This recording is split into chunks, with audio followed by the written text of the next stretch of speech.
Okay, so let's make some holes. Let's import the footage into Pftrack and put it here. So footage is loaded. Now it's time to create our user tracker. It is actually a manual tracker in other software, but here it's called user tracker. Just go ahead and click create and create your first tracker. Scale up the search window, the search size, and also the main tracker size to fit in the marker. And then just go ahead and change the deformation and turn on all of the options and turn on illumination and click the set default. So all of the other tracker also have the same setting. Just track forward and it will start tracking it. You can also click the center view to center it. And then on some point it's going to stop and we need to do it frame by frame after that. Maybe right here it's going to stop, and now like just scale it up, just track frame by frame by clicking the button. Just move it slightly and track forward. Once the points disappears, you can just click the R plus to remove the upcoming frame from the tracking, and we just have to look at if it is not in the upcoming frame and we don't have it. So get back into the last one and click the H plus to hide it from the upcoming frame so we don't see it after that. I hope you understand me. Okay, so now after that we need to create another tracker on the other point. Just click create and create one here. You may be scaling it down to fit in the marker. Just scale it down the window size and click the center view and track forward. It is also going to stop at some point or maybe drift away, but you have to track it frame by frame so you don't go into, like right here, you get into problem. Just get back and click the R plus button and also click the H plus button to hide it after that. Okay, so we got it here. I think I'm gonna click it again for this frame. H plus as well to hide it, so it will not be shown after that. Okay, so we need to create another tracker. I'm gonna speed it up. So I'm just adding them.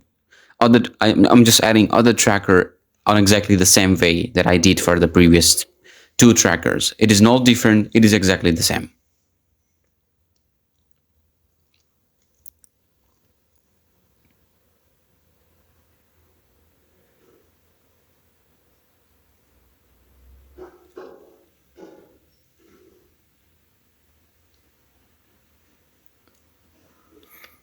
Okay, so after tracking all the points, I actually added 24 tracker into my hand. So I have more information to work with, so it get a little bit better. Let's create an auto track. It is actually a tracker that computer create.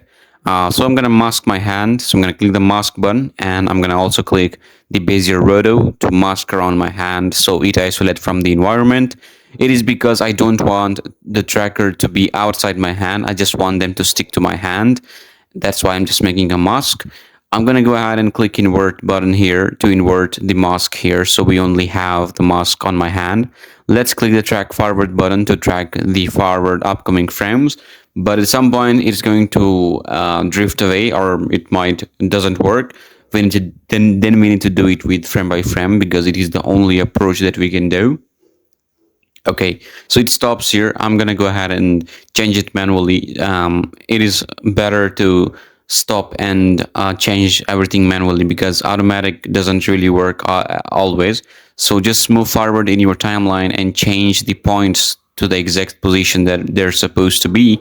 I'm gonna speed it up. I don't wanna present you shit because this is exactly the same thing that I'm doing, so I don't have to show you everything. You can see it, you can slow it down if you want, but right here you can just go ahead in your timeline and change the shape of the mask to fit it with my hand. That's it.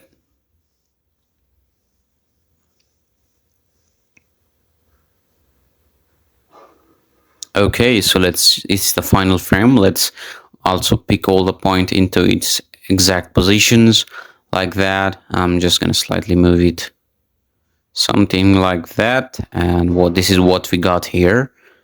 Okay, so I think now it's time to go ahead and click the mask button down here and click preview to see it. I'm gonna go ahead and I'm gonna change the search mode to optical flow. I'm also gonna turn on all of the three options for deformation. I'm gonna click illumination, and I'm just gonna go ahead and also make the candidate number to a higher number to create more tracker on my hand. I'm going to make it 180 and for the target number, I'm going to make it 170 and I'm going to click auto track and it will start tracking it. So after tracking completed, that's what we got here. Just right click camera solver node here and click solve all. It will solve the camera for us. And that's what we got here. And I think that is really accurate. And that's what I wanted. If you look into a 3D view by clicking the window up there, as you can see, it created my hand in 3D space, and that's what we wanted. Okay, so I'm going to go ahead and convert the camera data into object. So for that, I'm going to create an edit camera connected to auto tracker, and I'm going to set the focal length to 40.72, and then I'm going to create a make object node right here. I'm going to connect the camera solver to the second input and the edit camera to the first input. So it will convert the camera data into an object track. Yeah.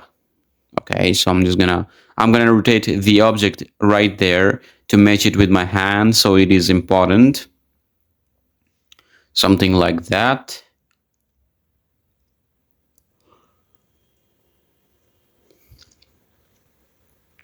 And I think that's fine to me. As you can see, it's perfectly staying in my hand, and that's what I wanted. Just get back in here. Okay.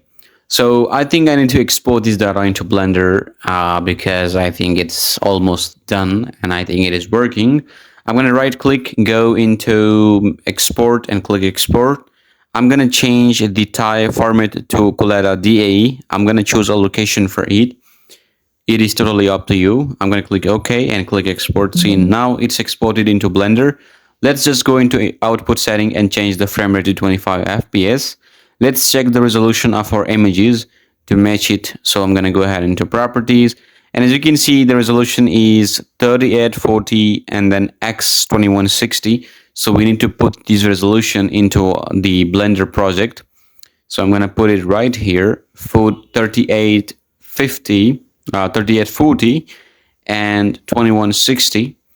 I'm going to go ahead and import the DAE file. We're going to import DAE and select the file that we just exported from Pftrack. Okay, so as you can see, it is imported into Blender. I'm going to go ahead and turn off relationship lines so we only see the trackers. I'm going to click A and I'm going to move all the keyframe by one frame by hitting G and moving it. And then I'm just going to play it. As you can see, that's how it looks like. And I think that's totally fine to me. I think it looks good. And now it's time to go ahead and set the ending frame to 210 because this is what I got. Okay, so this is what we got here. And as you can see, it is moving. And let's just go ahead into camera and click the camera icon, click background image, click add image, click movie clip, and open up your image sequence here. Just click A and click open clip, and it will open up. It will load up the footage, and as you can see, it's perfectly staying there, and that's what we wanted. Nothing to change. All the stuff are good. Now we just need to create some CG stuff into it because it will match it. It doesn't matter. Okay, so I'm gonna go ahead and just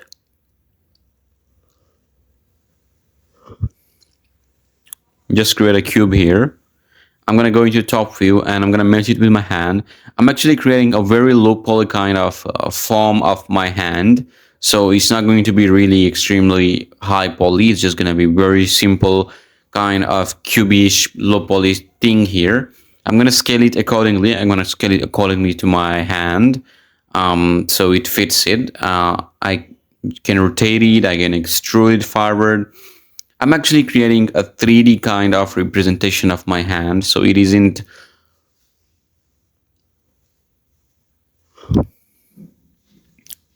not going to be a full hand. It is just going to be a very low poly representation of my hand. Okay, so let's extrude, move, and rotate, scale down. You know what I'm saying?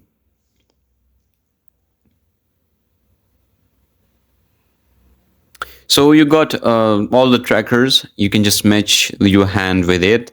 You can just try to find the tracker and put them on top of it. So if you look at right here, as you can see, I'm just changing the surface of my hand to match it with the tracker to actually fit in there and look good, you know.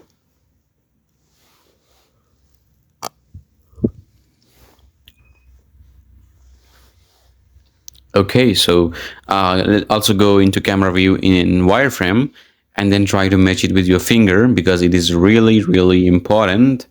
You can just move it right here, just move it accordingly and try to match it. It is not important to match it with the finger because we're not really creating anything on the fingers, but I'm still doing it. I just thinking if I wanted to add something else, I was supposed to do it. But right now, as you can see, I actually added a cylinder here, and then I'm going to select it. I'm going to go ahead into modifiers. I'm going to add a deform and displace modifier. I'm going to click new and I'm going to create a cloud texture here. I'm going to go ahead and play around with the size of it. I'm going to make it bigger. I'm going to set it artist mode and I'm going to go ahead and just play around with the scale of it, and I think that's fine to me. Let's apply the displace modifier. Let's create a boolean modifier for my hand, and for the boolean I'm going to select the cylinder here. I'm going to go ahead and just click it. Oh, it's right here.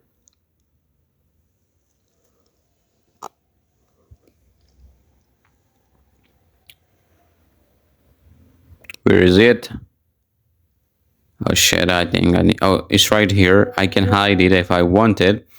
And as you can see, I got a hole in my hand and just apply it. Maybe I think Control Z, I don't want to apply it. I just want to go ahead and add multiple loops here. And then I can go ahead and create a deform and a displace again. Let's use the old texture here. I'm going to go ahead and create a subdivision surface modifier. I'm going to go into wireframe to check it, how it looks like. I'm going to go ahead and put it on top of it. So we got a little bit of detail there. Just auto smooth. And I think that's fine to me. I just need to apply all the modifier that I got here. And then just go into solid and select the other object and apply the boolean modifier as well and delete the cylinder here. So as you can see, I got a hole in my hand, and if I go ahead into material view, that's what I got here, and I don't see anything because it is actually a holdout material for the object. So for the interior, I'm going to go ahead and create a new material, and I'm going to click assign to assign this material into it. And for the output, I actually made a holdout material so it doesn't shows up. And as you can see, that's what I got here. It might don't match at the first because as you can see, we got some stuff in the way. We need to change them accordingly because it is important.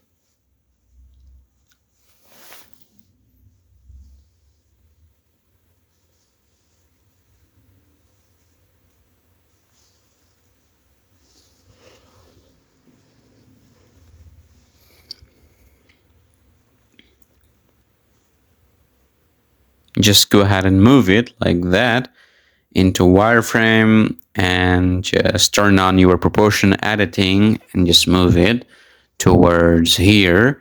Actually, it is important a little bit because we need to match it with the hand, and it is not actually matching with our hand, so we need to move it manually to match it there.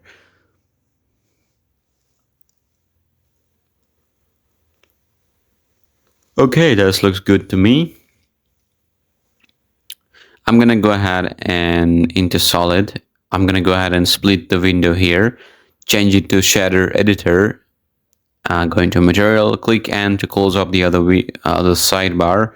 I'm going to create a noise texture here, and I'm going to go ahead and add color ramp, connect the color to the factor and the color to the base color. I'm going to set the black value and the white value.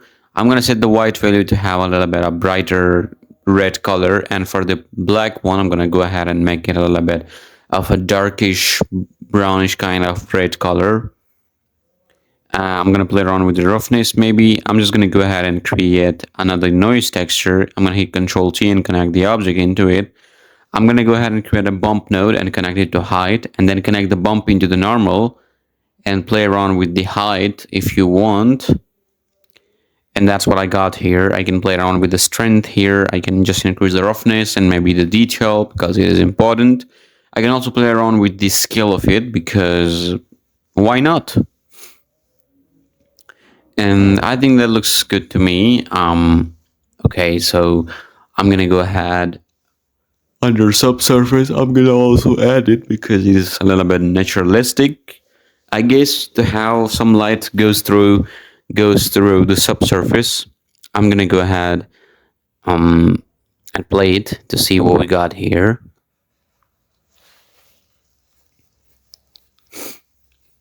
And I think that's fine to me. It's a little bit janky, it's a little bit drifting, but it doesn't matter. I'm gonna go into wireframe to see what I got here. So if you look at these, some point doesn't really match, so I think I need to move them manually to actually match my hand. I may be scaling it on y-axis like that, this part, or I don't know. And if you play it, that's how it looks like. Okay, that's fine to me. Let's turn off the extras again to see what I got here. Okay. Okay, that's fine to me.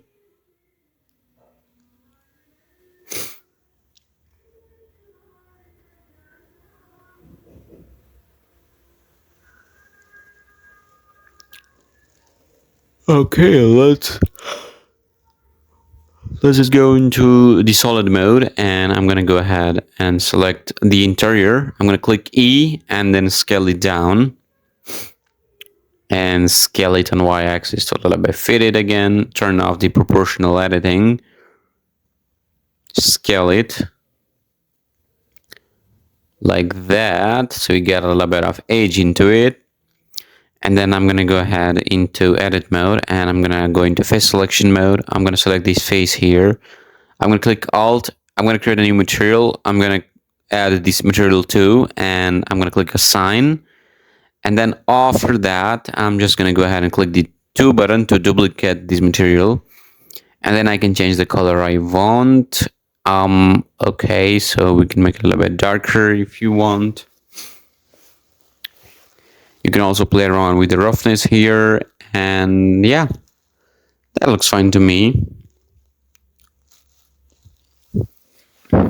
Okay, so you can actually play around with the other settings of your material.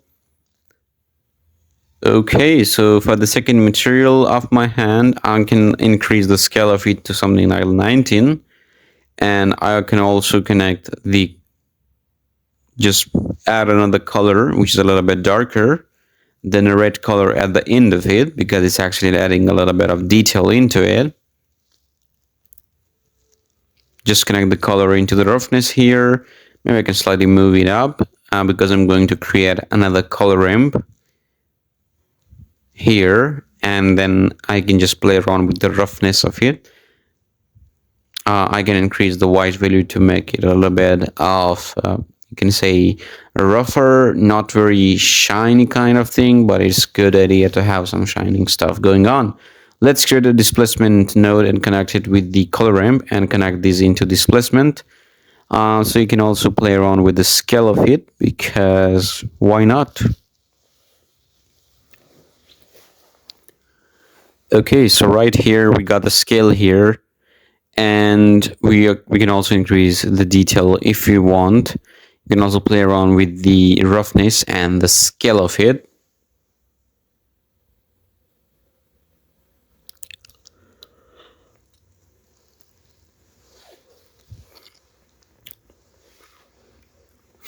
Okay, let's go into edit mode and select the click K for a knife tool and trace around the object like that, because it is important to have some more space in here.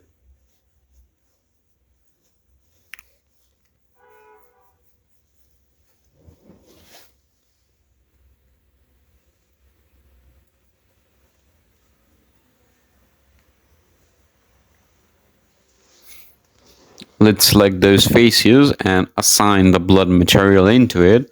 Not the blood, I think the flesh material into it. Click assign here, and as you can see, it is assigned. Okay, so I think I need to make it a little bit. Let's create a holdout, create a mix shader here, not a mix color, a mix shader in between, and connect the holdout to the bottom one. It's going to take some time. Okay, so that's what we don't want. Let's create a gradient texture up here. Click Control Shift and click, and then add a color ramp here, and then change it to spherical. Just play around with the values, black and white, and let's hit Control T to add a mapping and texture coordinate node. Okay, so now it's time to play around with the scale of it. Let's scale it down a little bit. Let's just move it to bring it to the center of it because it is important. You can now decrease the black value like that.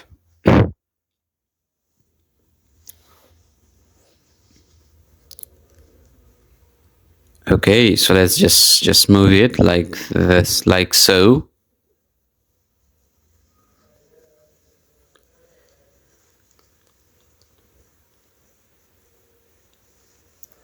So yeah, like that. You can play around with a black and white value right here.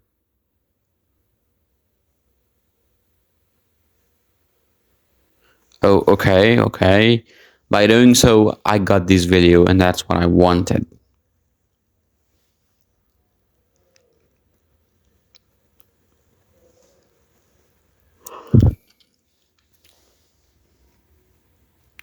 Let's connect the generated with the vector. Okay, so let's just play around with it.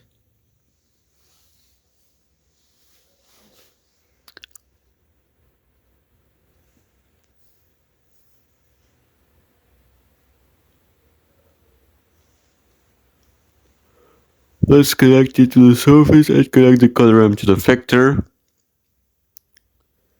And if we look at these, nothing happened because we need to invert those socket. Connect this principal to the bottom and a holdout to the top here. We got something here. We can play around with the color ramp. Just increase the white value as well. Decrease the black value so we don't see the hard edges. Let's create a mix color. Connect it here and create another noise texture.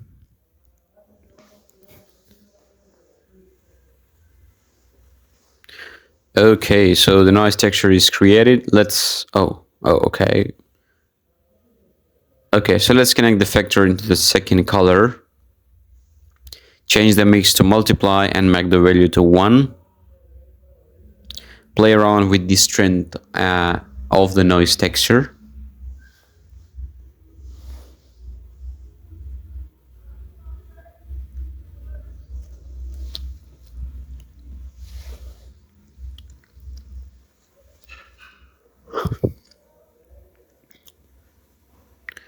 Okay, so let's select all the outside faces and assign the third material into it, so we can expand the mask a little bit, not so much.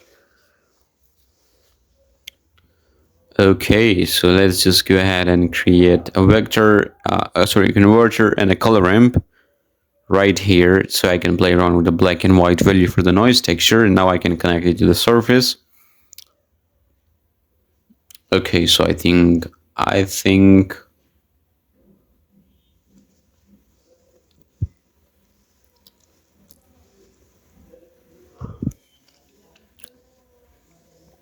it's time to create another color ramp here.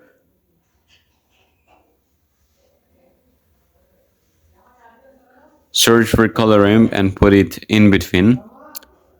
Increase the white value so we have a little bit of detail coming up from the texture that we just made. Let's just change the render to cycles and the device to GPU. Turn on denoise for viewport.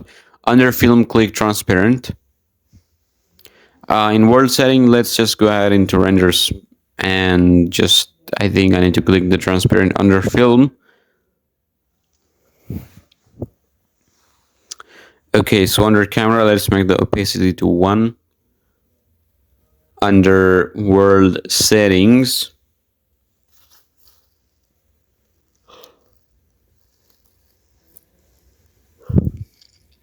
okay, so let's create a huge cube around your object because I'm actually sitting in a room which is actually being closed. Let's delete the top face and then let's create a new material for it, a little bit of darker material for the house. And then I'm gonna go ahead and create an area light, which is actually going to light you up. So let's just put it behind my hand or behind me in the camera, because it is important.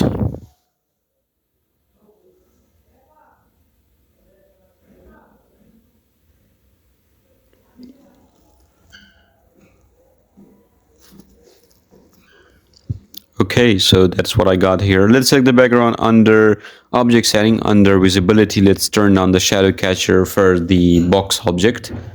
And then I'm gonna go ahead and set this value to a little bit brighter, or maybe you can just set it to black kind of color.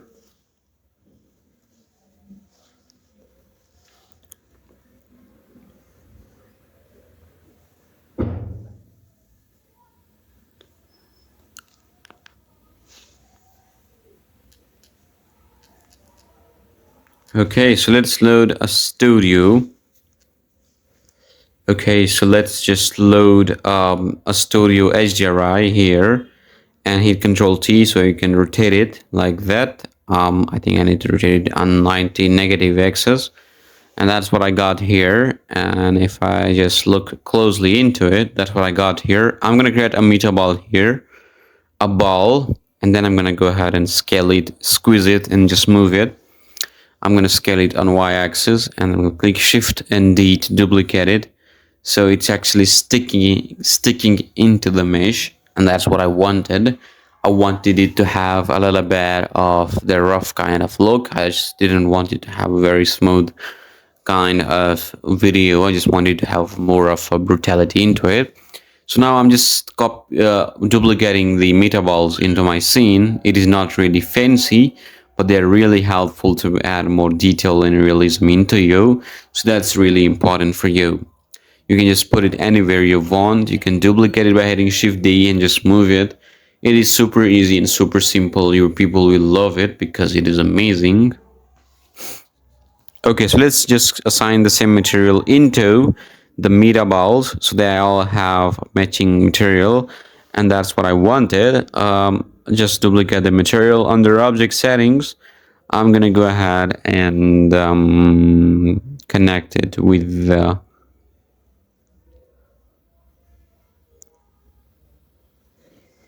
okay, so let's go into render setting. Let's make the samples to maybe 100 and maybe 80 for now.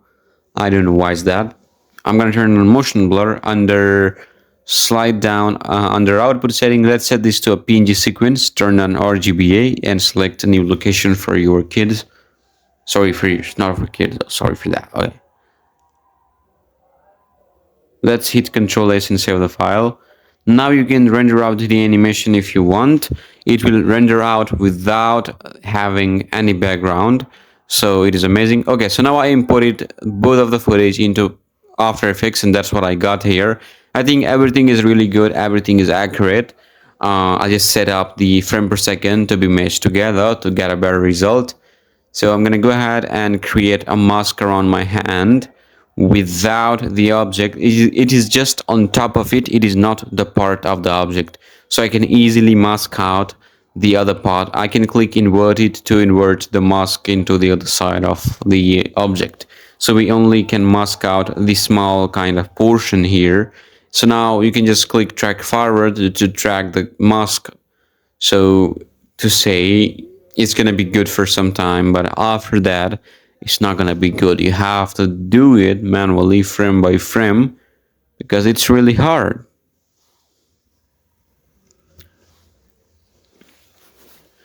Okay, so it's taking some time. It might be a little bit slower because I'm actually clicking the button frame by frame. It is not going to be 100% accurate, but it's gonna help them and us because it is. Just drag forward. If it doesn't work in an auto drag, you can just go ahead and place your hero anywhere you want. No one can hit him. Do you understand me? Just drag forward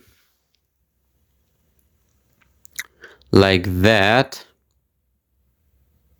I stopped it, and if I look at these, that's what I got here.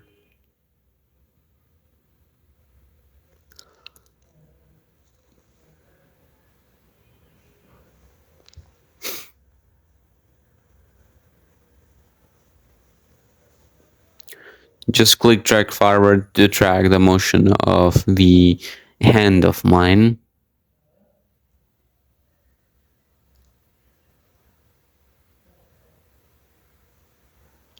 Okay, let's continue the mask thing on the other side. It is not really fancy, it is a similar approach. It is just creating a mask around my object, and that's it. You can just click the drag forward button to track the movement of your camera. It is not a big deal. So after tracking the motion from like my real footage, after removing the background, now it's time to combine the Man VFX into one collection. Okay, so I got an image of my laptop. I'm gonna import it. That's what I got here. I'm gonna put it behind everything, and I click track motion, and it added a tracker. I can scale it up. I can just go ahead and move it anywhere I want. I'm gonna go ahead and place it somewhere that doesn't really change or move. So it's going to be the button of the keyboard, so we can attach any kind of thing into it and it will never matter. So let's just go ahead and track forward. It's going to take some time, but you have to wait for with us because it is important, so you don't have to be in a rush. If you're in a rush, it's going to destroy the world. Okay, so let's just edit this too. Okay, so we got 3 layers here. I'm going to track forward the tracker actually.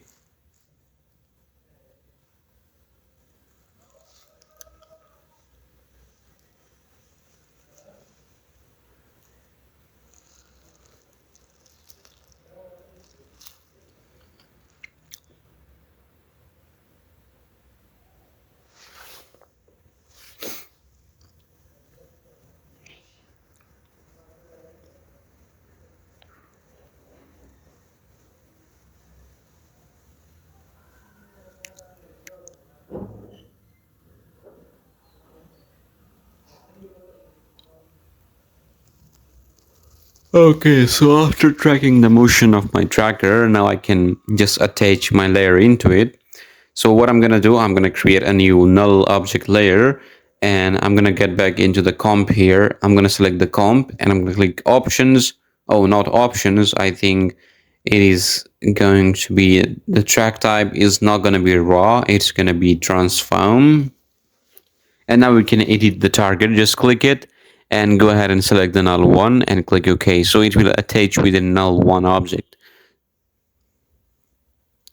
And now if you select the other layer and just grab this little bit spiral of things and just turn off the 3D and connect it to a null one, which is actually going to fix some problem for her. I don't know. So this is what I got here. That's the image. It is important to match the image. You might need to scale it down or scale it up or change the color, but you have to do it. It is really important. If you don't change your background, it's not gonna do anything for you. So that's what I want to say.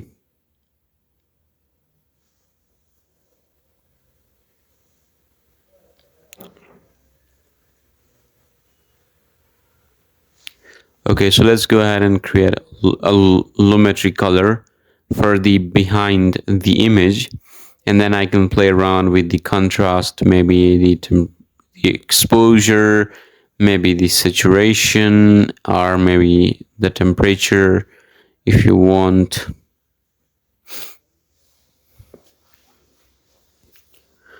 Okay, so you can just increase the exposure of your video to actually match it with the background layer, or you can say the laptop layer that is going to be matched with the original one. And yeah, I think that's the whole point of it.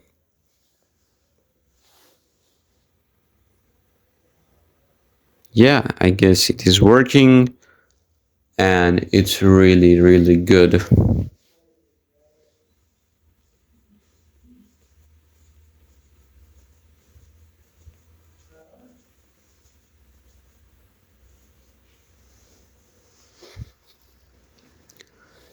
Okay, so that's what I got here. I'm just playing it to see if it is really working or not, or it is just a piece of shit, but I think it is working and I love it. Okay, so that's what I got here. And I think that looks already fine. You can just render out the thing here. Yeah, right now we're gonna play around with a little bit of color, with a little bit of LUT applied into it, and I think that's it.